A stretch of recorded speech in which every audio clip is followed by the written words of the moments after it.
दिल्ली के डीएम साहब अपने गांव जाते हैं छठ पूजा मनाने के लिए और अपने घर से मार्केट जाते हैं किसी सामान को खरीदने के लिए। उनको कुछ फल भी खरीदना था तो वो एक फलों की रेहड़ी पर चले जाते हैं, लेकिन वहां पर पुलिस वाले उस फल वाले से अवैध रूप से वसूली कर रहे थे। अब यह सब देखकर डीएम साहब उसका विरोध करने लगते हैं तो पुलिस वाले उनसे कहने लगते हैं कि तुम सरकारी काम में बाधा डाल रहे हो, पीछे हट जाओ, नहीं तो हम लोग तुम्हें जेल में बंद कर देंगे। इस पर डीएम साहब कहते हैं, ऐसे कैसे जेल में बंद कर दोगे, यह तुम्हारा सरकारी काम नहीं है। पुलिस वाले गुस्सा हो जाते हैं और डीएम साहब जो सादा लिबास में ही थे उन्हें जबरन अपनी गाड़ी में बैठा लेते हैं और थाने लेकर जाने लगते हैं। दोस्तों, कौन थे वो डीएम साहब और आगे इस कहानी में क्या होता है, आइए जानते हैं पूरी कहानी की सच्चाई इस वीडियो में। लेकिन वीडियो में आगे बढ़ने से पहले आप सभी से निवेदन है कि आप वीडियो को एक लाइक कर दीजिए और हमारे YouTube चैनल आनंद मंच को सब्सक्राइब कर लीजिए। दोस्तों, पटना के एक गांव में एक लड़का रहता है जिसका नाम अतुल है। अतुल के घर में उसके माता पिता हैं और उसके ताऊ चाचा भी हैं। पूरे परिवार वाले अच्छी तरह से मिलजुल कर रहते हैं और अतुल के पिता खेती बाड़ी करके अपने परिवार का पालन पोषण करते हैं। अतुल अभी स्कूल में पढ़ रहा है। वह पढ़ने लिखने में काफी ज्यादा होशियार है। अक्सर उसके टीचर कहा करते हैं कि बेटा, तू पढ़ लिख कर जरूर कोई बड़ा अफसर बनेगा। इस बात को सुनकर अतुल के दिमाग में भी यह बातें आ जाती हैं कि बड़ा होकर उसे कोई बड़ा अफसर बनना है ताकि उनकी जिंदगी अच्छी तरह से गुजर सके और उसके टीचर की कही बातें साकार हो सकें। धीरे धीरे समय बीत गया और अतुल अपनी ग्रेजुएशन तक की पढ़ाई कर लेता है। अब तक उसे यूपीएससी के बारे में भी जानकारी हो गई थी। अक्सर वो अपने पिता के साथ खेती बाड़ी में हाथ बटाया करता था। तो एक दिन खेतों में काम करते समय अतुल अपने पिता से पढ़ाई के बारे में बातें करने लगता है। वह कहता है, पिताजी, मेरी ग्रेजुएशन पूरी हो गई है तो अब मैं यूपीएससी का टेस्ट क्लियर करना चाहता हूँ। उसके पिता ज्यादा पढ़े लिखे नहीं थे तो वो कहते हैं, बेटा, ये कौन सा टेस्ट होता है, इसके लिए तुझे क्या करना होगा। तो वो बताता है, पिताजी, इसकी पढ़ाई के लिए मुझे बाहर जाना होगा और कोचिंग करके पढ़ाई करनी होगी। अगर एक बार ये टेस्ट क्लियर हो गया तो पूरे गांव में, क्या जिले में आपका नाम रोशन हो जाएगा। इस बात को सुनकर पिता उसे आगे भी पढ़ाई करने की इजाजत दे देते हैं। कहते हैं, बेटा, अच्छी बात है तो बाहर जाकर इस पढ़ाई को कर ले। क्योंकि अतुल का परिवार मिडिल क्लास फैमिली से था और उन लोगों के लिए यह सब चीजें बड़ी मायने रखती थी। अब अतुल अपने पिता का आशीर्वाद लेकर कोचिंग करने के लिए चला जाता है। वह दिल्ली आ गया था और यहीं कोचिंग करने लगता है। धीरे धीरे समय बीता और अतुल का कोचिंग करते हुए 2 साल बीत गए थे। 2 साल में उसने यूपीएससी का टेस्ट क्लियर नहीं किया था। तो इसी वजह से अतुल के पिता अतुल के पास फोन करते हैं और कहते हैं, बेटा, तू इस चीज को छोड़ दे, हम गरीब लोग हैं और यह ज्यादा हमारे बस की बात नहीं है। अब वापस आ जाओ और अपने घर का कामकाज संभाल लो। लेकिन अतुल अपने पिता से पूछता है, पिताजी, आखिर क्या बात है जो आप मुझसे ऐसी बातें कर रहे हो। क्योंकि जब अतुल वहां से आया था तो उसने अपने पिता को बहुत ज्यादा प्रोत्साहित किया था। उसके पिता ने भी बड़े ही जज्बे के साथ उसे कोचिंग करने के लिए भेजा था।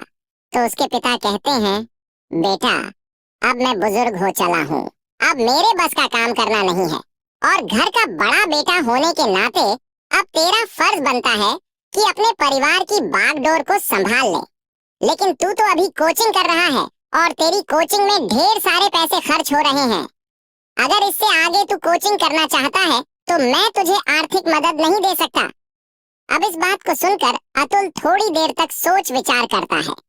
इसके बाद अपने पिता से कहने लगता है, पिताजी, अब मैं अपने लक्ष्य के बहुत ज्यादा करीब हूँ तो आप फिलहाल मुझे मत रोको, मुझे पढ़ने दो ताकि हमारे परिवार का नाम रोशन हो जाए। इसके बाद अतुल के पिता कहते हैं, बेटा, वो बात तो ठीक है लेकिन अब मैं तुम्हारे पास इतने पैसे नहीं भेज सकता। इसके बाद अतुल कहता है, ठीक है पिताजी, आपसे जितना बन पाए उतने पैसे भेज देना। मैं यहीं से पार्ट टाइम जॉब कर लूंगा और अपने इस टेस्ट को क्लियर कर लूंगा। उसके पिता इस बात के लिए राजी हो जाते हैं। कहते हैं, ठीक है बेटा, अगर तू ऐसा चाहता है, इधर जो हमसे बन पाएगा हम तुम्हारे लिए भेज देंगे। इसके बाद अतुल वहां पर इधर उधर काम ढूंढने लगता है। तभी तभी एक लाइब्रेरी के बाहर उसे एक पर्चा लगा हुआ दिखाई देता है, जिसमें लिखा हुआ था कि अगर कोई व्यक्ति इस लाइब्रेरी को संभाल सकता है तो अच्छी खासी तनख्वाह उसे मिल जाएगी और साथ में उसे रहने के लिए यहाँ पर कमरा भी मिल जाएगा। तो अतुल उस लाइब्रेरी में पहुंचता है और वहां के मालिक से बातें करने लगता है। मालिक उसे बताता है, भाई, मुझे लाइब्रेरी को संभालने के लिए 24 घंटे के लिए वर्कर चाहिए। अगर तुम ऐसा कर सकते हो तो तुम नौकरी में लग जाओ। अब लाइब्रेरी एक ऐसी जगह थी जहां पर अतुल को पढ़ने के लिए भी टाइम मिल जाएगा और बाकी ज्यादा कुछ काम वहां पर करना नहीं रहता।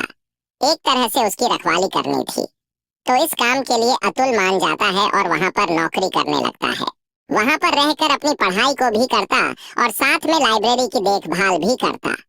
कितने बच्चे आते हैं, कितने बच्चे जाते हैं, कौन कब आता है, कब जाता है, इन सब का हिसाब भी वो रखा करता। और इसी तरह से कुछ समय और भी गुजरता है। अब लगभग 2 साल उसे इस लाइब्रेरी में काम करते हुए हो गए थे। इसी दौरान उसका प्रीलिम्स, मेंस और इंटरव्यू तीनों हो जाते हैं। टेस्ट क्लियर होने के बाद वह एसडीएम बन गया था। एसडीएम बनते ही उसकी खुशी का मानो कोई ठिकाना नहीं रहता। तो वह अपने माता पिता को सबसे पहले इस खुशी के बारे में बताता है और कहता है, बाबूजी, मैं एसडीएम बन गया हूँ। ये बात सुनकर वो लोग बड़े ही खुश होते हैं और पूरे गांव में बताते हैं कि हमारा बेटा एसडीएम बन गया है। वो एक बड़ा अधिकारी है। गांव के लोग भी इस बात की खुशी मनाते हैं कि उनके गांव का एक लड़का एसडीएम बन गया है। इसके बाद अतुल एसडीएम के पद पर गाजियाबाद में नौकरी करता है। वहां पर 2 साल लगातार काम करने के बाद उसका प्रमोशन हो जाता है और वह एक डीएम बन जाता है। डीएम बनने के बाद उसे सरकारी आवास मिल गया था। एक सरकारी गाड़ी मिल गई थी और साथ में एक गार्ड भी मिल गया था। तो इसके बाद अतुल अपने माता पिता के पास फोन करता है और फिर से एक बार इस खुशी के बारे में बता देता है और कहता है, मैं डीएम बन गया हूँ। अब आपको वहां पर नहीं रहना होगा, आप यहाँ पर मेरे साथ आकर रहो। अतुल के माता पिता इस बात से बड़े खुश हैं कि हमारा बेटा एक बड़ा अधिकारी बन गया है और अब हमें अपने पास रहने के लिए बुला रहा है। इधर डीएम साहब के पिता अपने खास मित्र के पास जाते हैं जो कि टीचर थे और उन्हें इस खुशी के बारे में बताते हैं। इस बात को सुनकर अतुल के पिता के दोस्त कहते हैं, यह तो बड़ी अच्छी बात है कि तुम्हारा बेटा तुम्हें अपने साथ ले जा रहा है, लेकिन वहां जाकर अपने गांव को मत भूल जाना, कभी कभार यहाँ पर भी आ जाया करना। तो अतुल का पिता उन्हें आश्वासन दिलाते हैं, कहते हैं, नहीं, ऐसा नहीं होगा। ये हमारा गांव है, यहाँ हमारा जन्म हुआ है, तो हम इस जन्मभूमि को कैसे भूल सकते हैं। इसके बाद वो अपने घर जाते हैं। फिर डीएम साहब उनको लेने के लिए वहां पर आ गए थे और अपने माता पिता के साथ पूरे परिवार को अपने साथ लेकर दिल्ली चले जाते हैं और सरकारी आवास में उन्हें रखने लगते हैं। धीरे धीरे समय बीतता है और अतुल के माता पिता को आए हुए 7 महीने बीत गए थे। अब दिवाली आती है तो अतुल अपने माता पिता के साथ वही मनाता है, लेकिन अतुल के पिता के दिमाग में वो बात चल रही थी जो उनके दोस्त ने उनसे कही थी कि अपने गांव को मत भूल जाना। वहां पर वो दिवाली मनाते हैं, लेकिन अपने गांव की याद उन्हें बार बार आती है। इसके कुछ दिनों बाद छठ पूजन का समय आता है और उसी दौरान अतुल के पिता का दोस्त उनके पास फोन करता है। वह फोन पर पहले तो हालचाल पूछता है, फिर कहता है, अरे यार, यह तो बता, तू छठ पूजन पर भी नहीं आएगा क्या? दिवाली पर तो मैंने तेरी बहुत राह देखी थी, लेकिन तू दिवाली पर भी नहीं आया। ऐसा मत कर देना कि छठ पूजन में भी ना आ सके। छठ पूजन हम लोगों के साथ ही मनाएंगे। अब अतुल का पिता इस बात को अतुल को बताता है और अतुल घर जाने के लिए मान जाता है। अतुल अपने ऑफिस से छुट्टी लेता है और ट्रेन का रिजर्वेशन करवाकर अपने पूरे परिवार के साथ अपने गांव पहुंच जाता है। वहां पर गांव के लोगों के साथ त्योहार को मनाने की तैयारी करने लगते हैं और धीरे धीरे 2-3 दिन और भी गुजर जाते हैं। अब अगले ही दिन छठ पूजन था और छठ पूजन के लिए उसके पिता बाजार से कुछ फल लाने के लिए कहने लगते हैं। तो अतुल अपने पिता से कहता है, ठीक है पिताजी, बाजार से फल मैं ले आऊंगा। लेकिन अतुल के पिता कहते हैं, अरे नहीं बेटा, तुम क्या करोगे? परिवार में और भी लोग हैं, वो चले जाएंगे, तुम वहां पर क्या करोगे? तुम तो यहीं पर आराम से रहो। लेकिन अतुल अपने पिता से जिद करता है और अपने एक भतीजे को अपने साथ लेकर मार्केट चला जाता है। अब उसने साधारण से कपड़े पहन रखे थे, पैरों में चप्पल थी और वह एक ग्रामीण व्यक्ति की तरह दिखाई दे रहा था। वहां पर जाने के बाद वह बाजार को देखता है और चारों तरफ देखने के बाद उसके चेहरे पर एक अजीब सी खुशी आ जाती है। ऐसे ही घूमते हुए वह फल की रेहड़ी पर जाता है और वहां पर फल का मोल भाव करने लगता है। वह मोल भाव कर ही रहा था, लेकिन तभी वहां पर दो पुलिस वाले आते हैं और उस रेहड़ी वाले से अवैध तरीके से वसूली करने लगते हैं। अब वह रेहड़ी वाला उनसे कहने लगता है, साहब शाम को आना, अभी तो धंधा कम हुआ है, मैं अभी आपको पैसे नहीं दे सकता। ये मामला अतुल भी देख लेता है और उसे समझने में जरा भी देर नहीं लगती कि ये रेहड़ी वाले से किस तरह से वसूली कर रहे हैं। इसके बाद वे पुलिस वाले रेहड़ी वाले को धमकाने लगते हैं। कहते हैं, तुमने यहाँ पर रेहड़ी क्यों लगा रखी है? यहाँ पर लगाना लीगल नहीं है, तुम यहाँ पर रेहड़ी नहीं लगा सकते। यानी कि उन्हें हफ्ता नहीं मिला था, तो इसी वजह से वे फल वाले को दुखी कर रहे थे और इस बात को देखकर अतुल से रहा नहीं जाता। वह उनसे कहने लगता है, साहब आप कौन होते हैं इन लोगों को यहाँ पर जगह दिखाने वाले कि कौन कहाँ फल की रेहड़ी लगाएगा? ये काम तो नगर पालिका का है, आप यह सब कुछ नहीं कर सकते। अब इस बात को सुनकर पुलिस वाले पहले अतुल की तरफ देखते हैं, उसके बाद उन्हें गुस्सा आ जाता है। वे सोचते हैं कि एक साधारण सा व्यक्ति हमसे इस तरह से बात क्यों कर सकता है, तो उससे कहने लगते हैं, अरे चंचल अपना काम देख, यहाँ पर तेरा कोई काम नहीं है। अगर ज्यादा बकवास की तो तुम्हें पुलिस थाने में बंद करा दूंगा। अब इसके बाद अतुल कहता है, साहब ऐसे कैसे बंद कर दोगे? मैंने आपसे क्या कहा है? मैंने तो आपको सही बात बताई है और कानून के दायरे में रहकर काम करना सिखा रहा हूँ, लेकिन आप उस बात को मान ही नहीं रहे। यह बात सुनकर पुलिस वाले और भी ज्यादा नाराज हो जाते हैं और अतुल से कहने लगते हैं, लगता है तुझे कायदा कानून कुछ ज्यादा ही पता है, तुझे बढ़िया वाला कायदा कानून पढ़ाना पड़ेगा। अब इस बात को सुनकर जो अतुल का भतीजा होता है वह एकदम से बोलने ही वाला था, लेकिन तभी अतुल उसे हाथ से इशारा करता है और कहता है, तू बीच में बिल्कुल मत बोलो, जो कुछ करना है मैं ही करूंगा। इसके बाद वह कहता है, कायदा कानून की कौन सी बात है, ये तो नॉर्मल सी चीजें हैं। अगर किसी जगह पर कोई अवैध तरीके से कुछ कर रहा है तो उसके लिए नगर पालिका होती है। आपका काम होता है लोगों को सुरक्षा देना, न कि यह जो आप कर रहे हो। अब इसके बाद पुलिस वाले और भी ज्यादा गर्म हो जाते हैं। फिर डीएम साहब और उनके भतीजे को कंधे से पकड़कर गाड़ी की तरफ खींचने लगते हैं। आप जैसे ही डीएम साहब देखते हैं कि वह उन्हें गाड़ी की तरफ खींच रहे हैं, तो वो उन पुलिस वालों से कहने लगते हैं, साहब मैंने क्या किया है जो आप मुझे गाड़ी में बैठा रहे हो? तो उसके बाद वो कहते हैं, नहीं नहीं, तुम्हारी जबान कुछ ज्यादा ही चल रही थी, तुम एक सरकारी काम को करने में हमें रोक रहे हो, तो इसी वजह से अब तुम्हें हवालात में रहना पड़ेगा और वहीं पर जाकर तो मैं पूरा कानून कायदा सिखाऊंगा। इसके बाद डीएम साहब अपने भतीजे के साथ उस गाड़ी में बैठ जाते हैं और पुलिस वाले उन्हें बैठाकर सीधा थाने ले जाते हैं। आप थाने ले जाने के बाद वहां उनसे दरोगा पूछते हैं, हाँ भाई कौन है और किस वजह से तुम इसको लाए हो? तो पुलिस वाला कहता है, साहब ये वसूली करने से हमें रोक रहे थे, तो इसी वजह से हम लोग इन्हें यहाँ पर ले आए हैं। इसके बाद दरोगा साहब उनको अंदर बंद करने के लिए कह देते हैं। डीएम साहब और उनके भतीजे को लॉकअप के अंदर बंद कर दिया जाता है, लेकिन लॉकअप के अंदर बंद करने से पहले जो पुलिस वाले थे उनकी तलाशी लेना भूल गए थे और डीएम साहब के पास अपना फोन था। तो एक कोने में जाकर डीएम साहब अपना फोन निकालते हैं और पटना के डीएम साहब के पास फोन मिला देते हैं। उन्हें पूरी कहानी के बारे में बताते हैं और कहते हैं कि फौरन इस थाने में आ जाओ और आकर देखो कि तुम्हारे पुलिस वाले आम जनता के साथ किस तरह का व्यवहार करते हैं। इसके बाद पटना के डीएम साहब वहां के एसएपी साहब के पास फोन करते हैं और फौरन से एसएपी साहब को अपने पास बुलाते हैं और वहां से दोनों जन सीधे उस थाने में पहुंच जाते हैं। अब थाने में जैसे ही एक साथ डीएम साहब और एसएपी साहब की गाड़ी आती है तो पुलिस वाले हैरान हो जाते हैं और फौरन से खड़े हो जाते हैं।